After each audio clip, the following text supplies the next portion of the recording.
وتەبێژی وەزارەتی کارەبای هەرێم ڕایدەگەیەنێت مانگانە 100 ملیۆن دۆلار بۆ دابینکردنی کارەبا خەرج دەکەن.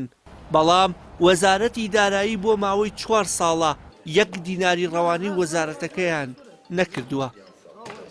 خەرجەکانی وەزارەت لە هەندێک خۆناغا و لە هەندێک کاتا لە نێوانی 100 ملیۆن دۆلار بەرەوژووتر کەمتر خەرجەکانەتی لە بەرامبەریشدا ئەوەی بزانم داهاتەکە تا 100% ناگەڕێتەوە لە 180 ئەدرێتەوە بە خۆمان.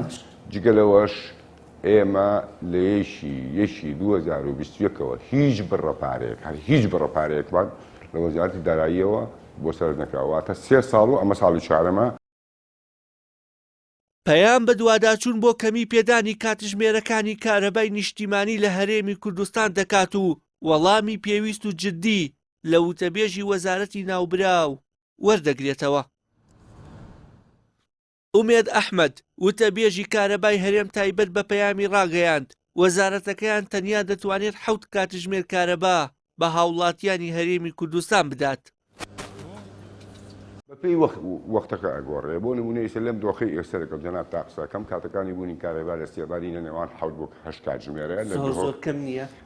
بۆ دۆخی زستان کە ئەو خواستە گەورەیە هەیە ماتماتیشیەن تەواوە، یعنی ئەو بەرهەمی کە حتا لەگەڵ خواستەکەیە ڕاست و دروست ینی لەوە زیاتری پێ ناکرێت.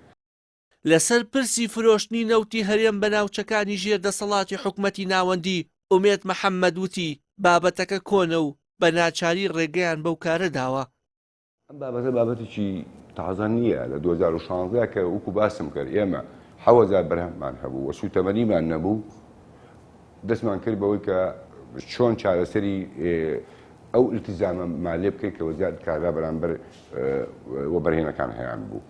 دەستکراوەمان کردن لەوەی کە ئەوان کارەبای خۆیان بفرۆشن لەبەرەوەی ئێوە سوتەمەنیتان دابین نەسوتەمەنی لە پارەشمان هەموو بیکڕین. وتەبێژەکەی وەزارەتی کارەبا وتیشی هاوینی ڕابردوو پێدانی کاتژمێرەکانی کارەبا لە ساڵی پێشووتر کەمتر بووە. هۆکارەکەشی دووبارە بۆ قەیرانی دارایی و نەبوونی سوتەمەنی گەڕاندەوە.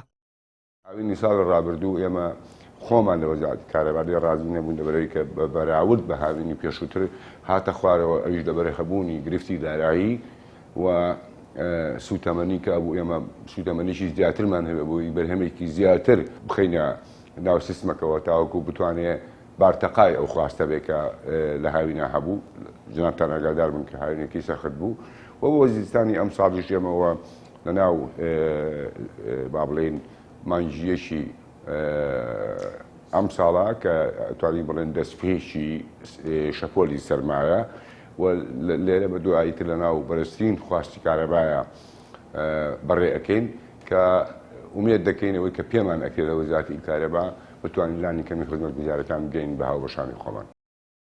ئەم چاوپێکەوتنەی پەیام لەسەر دۆخی خراپی کارەبا لەگەڵ وتەبێژی وەزارەتی کارەبای هەرێم لە چوارچێوەی بەرنامەیەکی نوێی کەناڵی ئاسمانی پەیامدا تۆمارکراوە بە ناوی بەدواداچوون کە بڕیارە ڕۆژی پێنجشەممە کاتژمێر 9 شەو کۆی چاوپێکەوتنەکە لەسەر شاشەی پەیام پەخش بکرێت. وشیار محەممەد، کەناڵی ئاسمانی پەیام.